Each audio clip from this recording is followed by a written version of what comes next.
Hi everyone and welcome back. आज हम लोग इस लेक्चर में बात करेंगे अबाउट सिलेक्टर्स इन सीएसएस। हम लोगों ने इसके पिछले वीडियो में देखा था कि कैसे हम लोग अपने कलर को चेंज कर सकते हैं या फिर अपने फॉन्ट को चेंज कर सकते हैं, ठीक है। सो उसमें क्या था कि हम लोग सिलेक्ट कर रहे थे किसी एक पर्टिकुलर टैग को, ठीक है, या फिर नंबर ऑफ टैग्स को। जैसे H1 को हम लोगों ने सिलेक्ट करा, उसका कलर चेंज कर दिया, ठीक है। सो उसी हिसाब से हम लोग इसमें सीखेंगे कि हम लोग सिलेक्ट कैसे करते हैं। अब हम लोग पर्टिकुलर एलिमेंट को या फिर पर्टिकुलर टैग्स को या फिर नंबर ऑफ टैग्स को हम लोग सिलेक्ट कैसे करते हैं, उस चीज के बारे में सीखेंगे। ताकि हम लोग उस पर्टिकुलर टैग को, जैसे अगर हमें बटन को कलर चेंज करना है या फिर हमें इमेज की साइज चेंज करनी है या फिर अपने H1 में दूसरा कोई कलर डालना है या फिर उसका बैकग्राउंड कलर चेंज करना है एंड ऑल दिस थिंग्स, वो हम लोग कैसे पर्टिकुलर एलिमेंट को सेलेक्ट करेंगे सबसे पहले, फिर उसमें स्टाइलिंग ऐड करेंगे। सो स्टार्टिंग विथ कि what are selectors in HTML, ठीक है। तो सिलेक्टर्स क्या होते हैं? A CSS selector select the HTML elements for styling purposes. CSS selector selects HTML elements according to their ID, class, type, attribute, etc. ठीक है। इसका मतलब क्या कि हम लोग सिलेक्टर्स का यूज क्यों कर रहे हैं? सो दैट हम लोग HTML एलिमेंट को सिलेक्ट कर सके एंड उसमें स्टाइलिंग दे सके, ठीक है। अब ये किस किस हिसाब से हम लोग कर सकते हैं? With the help of the element tag, जो नेम है उसका, जैसे पैराग्राफ का पी होता है तो पी को यूज करके, या फिर एट्रीब्यूट का यूज करके जैसे हम लोगों ने टाइप पढ़ा था, या फिर उसके अंदर आईडी पढ़ी थी, ये सारी चीजें यूज करके, या फिर क्लास यूज करके, एटसेट्रा, ठीक है। तो अब हम लोग देखते हैं कि किस हिसाब से हमारे कौन कौन से सिलेक्टर्स हैं जो कि हम लोग मोस्टली यूज करते हैं, ठीक है। Starting with our universal selector, ठीक है। अब ये यूनिवर्सल सिलेक्टर क्या है? Universal as the word suggest कि ये सारे के लिए अप्लाई होगा, ठीक है। So it is use to select all the HTML elements in a HTML document. मतलब HTML एलिमेंट जितने भी सारे हैं हमारे एक पर्टिकुलर HTML डॉक्यूमेंट में, उन सारे HTML एलिमेंट्स को वो सिलेक्ट करेगा, ठीक है। अब ये कैसे होगा? जैसे सबसे पहली चीज जो है, that is we use asterisks, ठीक है। ये स्टार साइन बोल दो आप या फिर इसे एस्ट्रिक्स बोलते हैं। इसे लगाएंगे हम लोग तो हम लोग यूनिवर्सल सिलेक्टर, दैट मीन्स हम लोग यूज कर रहे हैं। एंड उसके अंदर कर्ली ब्रेसेस डालेंगे। देन हमें प्रॉपर्टी, लाइक अभी तक हम लोगों ने पढ़ी थी अबाउट द कलर प्रॉपर्टी, तो अगर हमें कलर चेंज करना है तो उसके लिए यहाँ कलर लिखेंगे एंड उसकी वैल्यू लिखेंगे। लेट्स से हम लोगों ने ग्रीन दिया, सो कलर, देन हमारा colon and value will be green, फिर उसके बाद सेमी कॉलन एंड देन हमारा कर्ली ब्रैकेट बंद हो जाएगा, ठीक है। सो इस हिसाब से हम लोग VS कोड पे चलते हैं एंड देखते हैं कि इसे कैसे हम लोग कर सकते हैं। जैसे हम लोगों ने यहाँ पर क्या सारे H1 दे रखे हैं, let's do one other thing कि हम लोग यहाँ पर एक पैराग्राफ भी बना लेते हैं, ठीक है। एक पैराग्राफ बना लिया हम लोगों ने and this is the paragraph, ये लिख दिया, ठीक है। एक बटन भी बना लेते हैं हम लोग, ठीक है। बटन के अंदर सबमिट बटन, ठीक है, ये लिख दिया हम लोगों ने। और अब क्या करेंगे? Style dot C S S पे जाएंगे। Style dot C S S में जाने के बाद जो हमारा H1 का कलर था उसे सबसे पहले हटाते हैं एक बार। एंड हटाने के बाद इसे सेव करते हैं दोनों को एंड देखते हैं कि अभी हमारा कैसा दिख रहा है वेब पेज करंटली, ठीक है। इसे एक बार रिफ्रेश करेंगे तो वी कैन सी कि हमारा हर एक, जैसे हेडर है, पैराग्राफ है, सबमिट बटन है, उसमें सबके फॉन्ट के कलर हमारे ब्लैक हैं, ठीक है, जो कि बाय डिफॉल्ट हमारा होता है। अब क्या करेंगे? हम लोग इसे ग्रीन कलर देंगे। How will we do it? हम लोग universal selector that is asterisks का यूज करेंगे, फिर उसके अंदर कर्ली ब्रैकेट्स एंड यहाँ पर कलर एंड कॉलन देके लेट्स राइट ग्रीन, ठीक है, या फिर ग्रीन येलो, एंड इसे सेव कर देंगे एंड चलते हैं वापस यहाँ एंड रिफ्रेश करेंगे। So now we can see कि जितने भी हमारे फॉन्ट्स हैं उनके कलर ग्रीन येलो में कन्वर्ट हो गए हैं, ठीक है। सो ये हमारा चेंज हो जाता है। अगर हम लोग यहाँ पर क्या करते कि H1 सिर्फ लिखते या फिर और कुछ लिखते, लाइक हम लोगों ने H1 के लिए अगर चेंज करा एंड कलर दे दिया लेट्स से यहाँ पे रेड, ओके, एंड सेव कर दिया, क्या होगा? सिर्फ और सिर्फ H1 चेंज होगा, क्योंकि जितने सारे H1 हमारे HTML डॉक्यूमेंट में है उसका कलर चेंज हुआ। लेकिन ऐसा हो कि हमें सारे के सारे फॉन्ट के कलर चेंज करने हो, ठीक है, ताकि एक कंसिस्टेंसी मेंटेन हो, उसके लिए हम लोग क्या करेंगे कि हम लोग एस्ट्रिक्स का यूज करेंगे, दैट इज यूनिवर्सल सिलेक्टर का यूज करेंगे। एंड उसमें हम लोग कलर लिखेंगे कि कौन सा कलर चाहिए हमें। लेट्स से अब मैंने लिख दिया ब्लू। ठीक है, एंड सेव कर दिया इसे। एंड जाके रिफ्रेश करेंगे तो अब हमारा सारा जितना भी फॉन्ट है एचटीएमएल डॉक्यूमेंट के अंदर, उसमें हम लोग देख सकते हैं कि हमारा ब्लू कलर शो हो रहा है। So this is how we use universal selector. ठीक है, एक बार हमारा यूनिवर्सल सिलेक्टर हम लोगों ने देख लिया कि ओके कैसा वर्क करता है, जब हमें पूरे के पूरे डॉक्यूमेंट में, एचटीएमएल डॉक्यूमेंट के जितने भी सारे टैग्स हैं उसमें कोई एक पर्टिकुलर प्रॉपर्टी सेट करनी होती है। ठीक है, अब ऐसा भी हो सकता है कि हमें कुछ पर्टिकुलर एलिमेंट के ऊपर ही सेट करना हो, लाइक एलिमेंट सिलेक्टर का यूज करेंगे उस टाइम पे हम लोग। सो element selector selects all element of the same type in a HTML document. हम लोगों ने ये ऑलरेडी देखा कि H1 में जैसे हम लोग अगर चेंज करना चाहते हैं तो वो कैसे करते हैं, H1 एलिमेंट का नेम लिखते हैं और उसके अंदर प्रॉपर्टी एंड वैल्यू। वापस और एक बार देख लेते हैं कि इसे कैसे करते हैं।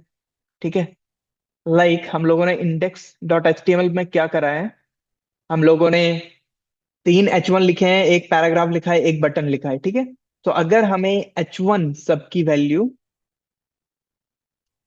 लेट्स से हमें H1 में चाहिए कि कलर क्या हो जाए, इसका कलर हो जाए लेट्स से ब्लू वायलेट। ठीक है, एट द सेम टाइम हमारे पैराग्राफ का कलर हो जाए ग्रीन। ठीक है, सो अब ये कैसे वर्क करेगा वो देखते हैं। रिफ्रेश किया मैंने, सो वी कैन सी कि हमारा जो हेडर्स थे, सारे H1 टैग्स थे, उनका कलर जो हम लोगों ने सेट करा था ब्लू वायलेट वो हो गया। एंड जो हम लोगों ने पैराग्राफ के लिए सेलेक्ट करा था दैट इज ग्रीन, वो ग्रीन हो गया। अब ये वर्क कैसे करा, हम लोगों ने क्या करा, जो हमारा नेम था, टैग का नेम, ठीक है, दैट इज यहाँ पर H1 है, यहाँ पे P टैग है, तो हम लोगों ने H1 लिखा एंड उसके बाद कर्ली ब्रेसेस के अंदर उसकी प्रॉपर्टी एंड वैल्यू का नेम लिखा। ठीक है, so this is how it works, कि हम लोग क्या करेंगे, जो हमारा पर्टिकुलर नेम है, जैसे कि अगर हम लोगों को बटन के लिए देना है कोई भी, ठीक है, तो हम लोग क्या करेंगे यहाँ पे बटन, एंड उसके अंदर हम लोग लिखेंगे लेट्स से बैकग्राउंड कलर हमें चेंज करना है। ठीक है, तो background colour we will give it brown. ठीक है, एंड सेव कर देंगे। सो बटन टैग को हम लोगों ने सिलेक्ट किया सबसे पहले with the help of element selector, उसके बाद कर्ली ब्रेसेस के अंदर हम लोगों ने क्या लिखा, बैकग्राउंड कलर, एंड उसमें उस कलर की वैल्यू दैट इज ब्राउन, उसके बाद कर्ली ब्रेसेस एंड हो गई। इसे सेव कर दिया मैंने। अब चल के देखते हैं कि कैसे चेंजेस आते हैं। वी कैन सी कि अब इसका बैकग्राउंड कलर, हमारे बटन की बैकग्राउंड कलर चेंज होके क्या बन गई है, brown. So this is how the element selector works. जब हमें कोई पर्टिकुलर एलिमेंट जैसे कि H1 हो गया या फिर पैराग्राफ हो गया या फिर बटन हो गया, उस जो हमारे पूरे HTML डॉक्यूमेंट में हमें सेम सेट करना है, लाइक हर एक बटन का कलर हमारा ब्लू हो जाए या फिर हर एक हमारे पैराग्राफ का कलर रेड हो जाए। ठीक है, उस हिसाब से हम लोग यूज करते हैं एलिमेंट सिलेक्टर का। ठीक है, अब चलते हैं, एलिमेंट सिलेक्टर हम लोगों ने देख लिया कि क्या होता है, कैसे हम लोग यूज करते हैं।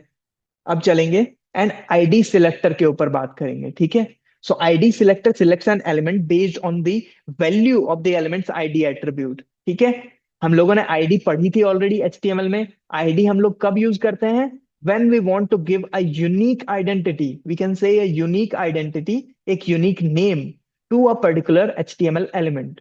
ठीक है, ये कैसे होता है अब देखते हैं। हम लोग जाएंगे अपने VS कोड के ऊपर, एंड लेट्स से हमारा ये 3 H1 है, इसमें से हम लोगों ने लास्ट जो हेडर 3 है, दिस इज हेडर 3, उसमें हम लोगों ने क्या करा, एक आईडी दे दिया। ठीक है, आईडी देने के बाद वी विल राइट, जो हमें आईडी का नेम देना है, लेट्स से हम लोगों ने लिख दिया हेडर 3, ये हम लोगों ने नेम लिख दिया इसका। ठीक है, एंड सेव कर दिया। अब जाएंगे style dot C S S में, एंड उसके बाद हम लोगों ने क्या करा था, आईडी दिया था हेडर 3, तो हम लोग हैश का यूज करेंगे सबसे पहले, एंड हेडर 3। ठीक है, जो आईडी का नेम है उसके पहले हैश का यूज करते हैं हम लोग, फिर उस आईडी का नेम लिखते हैं। देन अब कर्ली ब्रैकेट्स के अंदर क्या लिखेंगे, जो हमें उसका कलर देना है, लेट्स से हम लोगों ने कलर दिया इसका, या फिर बैकग्राउंड कलर देते हैं, it will be more visible. ठीक है, तो बैकग्राउंड कलर मैंने क्या दे दिया, लेट्स से एक्वा मरीन। ठीक है, एंड सेव कर दिया इसे। एंड अब यहाँ आके रिफ्रेश करेंगे, तो वी कैन से कि हेडर 3 के पास ही जो हमारा बैकग्राउंड कलर था वो चेंज हुआ है, चेंज होके उसका बैकग्राउंड कलर क्या बन गया है, एक्वा मरीन। ठीक है, सो एक्वा मरीन जब हमारा बन गया सिर्फ और सिर्फ हेडर 3 के लिए, बिकॉज वाई, क्योंकि हम लोगों ने आईडी सिलेक्टर का यूज करा था। जो हम लोगों ने उसका आईडी दिया था, which is a unique name और unique identity to a particular HTML element, तो उस हिसाब से हमारा यूज हुआ है। एंड सिर्फ और सिर्फ हमारा हेडर 3 जो था, या फिर जिसका आईडी हेडर 3 हम लोगों ने लिखा था, वही सिर्फ चेंज हुआ है। वन मोर थिंग, अगर हम लोग यहाँ पे जाके कलर भी चेंज करें, ठीक है, लेट्स से हम लोगों ने कलर चेंज करके ब्राउन दे दिया, ठीक है, एंड इसे सेव कर दिया। अब जाएंगे यहाँ एंड रिफ्रेश करेंगे, सो वी कैन से कि यहाँ पर वी कैन सी दैट यहाँ पर क्या हुआ, हमारा हेडर 3 जो था उसका कलर भी ब्राउन चेंज हो गया, इवन इफ हम लोगों ने यहाँ पे एलिमेंट सिलेक्टर का यूज करा था ऊपर, एंड उसमें कलर क्या दिया था, ब्लू वायलेट। ये क्यों हुआ? क्योंकि जब CSS, जब हमारे ब्राउजर में रेंडर होती है हमारी ये पर्टिकुलर वेब पेज, तो वो क्या करता है, टॉप डाउन अप्रोच लेता है। टॉप डाउन मतलब कि सबसे पहले वो जाएगा top, that means first line पे, वो जाके जो चीजें देखेगा उस हिसाब से वो एग्जीक्यूट कर देगा, ठीक है, और फिर धीरे धीरे नीचे जाएगा। तो जो सबसे लास्ट में लिखी होगी, ठीक है, वो लास्ट में लिखे होने की वजह से उसकी प्रायोरिटी ज्यादा हो जाएगी, ठीक है। प्रायोरिटी वगैरह के बारे में हम लोग पढ़ेंगे, वो बहुत कमाल की एक चीज है, और वो आपको जानना बहुत जरूरी है, so that you can become a better developer and ज्यादा से ज्यादा अच्छी स्टाइलिंग आप दे सको। सो इसकी वजह से, टॉप डाउन अप्रोच की वजह से क्या हुआ, हमारा पहले तो ब्लू वायलेट था सबका कलर, सब सारे H1 का कलर, लेकिन बाद में जब हम लोगों ने कलर ब्राउन दिया, तो फिर लास्ट में जब आया अपना ब्राउजर एंड उसने देखा ओके इसका कलर ब्राउन है, तो एक काम करो ब्राउन में चेंज कर दो। सो फिर वो क्या हुआ कि जाके यहाँ पे ब्राउन में चेंज हो गया, ठीक है। So this is how it works. ID selector समझ गए हम लोग, टॉप डाउन अप्रोच भी समझ गए इसमें। अब चलते हैं अपना नेक्स्ट क्लास सिलेक्टर देखने के लिए, ठीक है। Class selector select attribute based on their class, select attribute based on their class attribute, ठीक है, एट्रीब्यूट या फिर tags based on their class. Class हम लोगों ने पढ़ा था, क्लास में क्या करते हैं, दिस इज नॉट यूनिक, मतलब एक ही एलिमेंट को दे ऐसी कोई बात नहीं है, हम लोग मल्टीपल एलिमेंट को सेम क्लास दे सकते हैं। That's why class selector is different. अब ये कैसे? सबसे पहले इसका एक बार सिंटैक्स देख लेते हैं। सिंटैक्स क्या है कि क्लास नेम जो हम लोग देंगे उसके पहले एक डॉट देना है, ठीक है, या फिर फुल स्टॉप, एंड उसके बाद हमें स्टार्ट करना है करली brackets and property and value का पेयर डालना है यहाँ पे, देन करली ब्रैकेट्स एंड, ठीक है। ये होता है अपना क्लास सिलेक्टर में, जैसे बाकी नॉर्मली बाकी चीजों में भी होता है। सो हम लोग यहाँ पे क्या करेंगे, जैसे हम लोगों ने यहाँ पे एक आईडी दी थी, अब एक काम करते हैं, सबसे पहले हम लोग बटन एंड पैराग्राफ को जो हम लोगों ने दिया था ये चीजें हम लोग हटाते हैं, एंड एक बार सेव करते हैं एंड चलेंगे, एंड और दो पैराग्राफ्स हम लोग लिखेंगे यहाँ पे, पैराग्राफ 2 के नेम से, ठीक है। यहाँ चलते हैं एंड पैराग्राफ 2 दे दिया इसे मैंने, एंड और एक पैराग्राफ लिखेंगे सेम, जिसका नेम हम लोग दे देंगे पैराग्राफ 3, मतलब उसके अंदर का कंटेंट जो रहेगा that will be this is the paragraph 3, ठीक है। ये कर दिया मैंने। अब क्या किया मैंने, ये जो एक पैराग्राफ है इसमें एक क्लास दे दिया, class will be let's say para, ठीक है, ये क्लास दे दिया मैंने। एंड सेम इसे ही कॉपी करके मैं नेक्स्ट वाले को भी क्लास दे दूंगा सेम, ठीक है, क्योंकि मैंने as I already told you कि हम लोग क्लास जो हमारा एट्रीब्यूट है वो सेम वैल्यू अलग अलग एलिमेंट्स को दे सकते हैं, नॉट ओनली कि पैराग्राफ को, हम लोग अगर चाहे तो बटन को भी सेम दे सकते हैं, ठीक है। यहाँ पे मैंने दे दिया। एक बार चेक करते हैं बिफोर अप्लाइंग एनी स्टाइलिंग कि हमारा कैसा दिख रहा है ब्राउजर में, ठीक है। तो उसके लिए हम लोग चलेंगे यहाँ एंड एक बार रिफ्रेश करेंगे, सो this is how it looks for now, ठीक है। तो हम लोग देख सकते हैं कि हमारा कैसा दिख रहा है। अब क्या करेंगे, हम लोग चेंजेस करेंगे, कुछ चेंजेस क्या करेंगे कि हम लोग क्लास सिलेक्टर के यूज से, दैट मीन्स डॉट पैरा, ठीक है, क्योंकि हमारा क्लास का नाम नेम क्या था, क्लास का नेम था पैरा, सो हम लोगों ने इसीलिए डॉट यूज करा एंड पैरा दिया, ठीक है, क्योंकि ऐसे ही this is the syntax for using the class selector, ठीक है। अब इसके अंदर लेट्स से हम लोगों ने बैकग्राउंड कलर लिखा, बैकग्राउंड कलर विल बी, कोई भी एक कलर लेते हैं, लेट्स से हम लोगों ने लिया ब्लू, ठीक है, एंड जो हमारा कलर है दैट विल बी रेड। फिर हम लोग चल के एंड एक बार रिफ्रेश करते हैं, so as we can see कि हमारा जो बटन था उसमें भी सेम क्लास था, और पैराग्राफ 2 एंड पैराग्राफ 3 में भी हमारा सेम क्लास था, बिकॉज ऑफ विच इनका बैकग्राउंड कलर ब्लू हो गया सबका, एंड इसका जो फॉन्ट का कलर था दैट बिकेम रेड। ठीक है। सो इस हिसाब से हम लोग यूज करते हैं अपने क्लास सिलेक्टर्स को, जब हमें अलग अलग एलिमेंट्स को सेम स्टाइलिंग देनी होती है, या फिर हमें एक पर्टिकुलर सेट ऑफ एलिमेंट्स को सेम स्टाइलिंग देनी होती है, तो फिर हम लोग क्लास सेलेक्टर का यूज करते हैं। ठीक है। सो आई होप कि आपको सारी चीजें समझ में आ गई होगी कि यूनिवर्सल सिलेक्टर तब हम लोग यूज करते हैं जब हमें बहुत सारे अपने HTML डॉक्यूमेंट में जितने सारे एलिमेंट हैं उन्हें कंसिस्टेंट, उन्हें सेम स्टाइलिंग देनी होती है। ठीक है। लेट्स से बैकग्राउंड या फिर फॉन्ट हमें चेंज करना है या फिर मार्जिन देना है उस चीज के लिए। एट द सेम टाइम जब हम लोग किसी पर्टिकुलर एलिमेंट को on the basis of their element tag का नेम, तब हम लोग क्यों स्टाइलिंग देने के लिए तब क्या यूज करते हैं, एलिमेंट टैग का, एलिमेंट सिलेक्टर का यूज करते हैं। ठीक है। Then number third was ID selector. ID selector का यूज कब करते हैं, जब हमें पर्टिकुलर कोई एक, बहुत सारे सेम एलिमेंट्स हैं लेकिन उन एलिमेंट्स में से एक हमारा एक ऐसा एलिमेंट है जिससे हम हमें स्पेसिफिक स्टाइलिंग देनी है, तो फिर हम लोग किसका यूज करेंगे, आईडी सिलेक्टर का। And at the very last class selector का, जब हमें बंच करनी है कुछ नंबर ऑफ एलिमेंट्स एंड उन्हें सेम स्टाइलिंग देनी है। So I hope that this video was helpful and आपको सारे सिलेक्टर्स समझ में आ गए होंगे, एंड आप प्रैक्टिस करोगे और ज्यादा, सो दैट आप रिवाइज करो, आप उसे और ज्यादा अपने मेमोरी के अंदर रखो एंड उसे यूज करो so that you can style. ठीक है। And I will be coming up with the other selectors, the combinators in CSS. Thank you.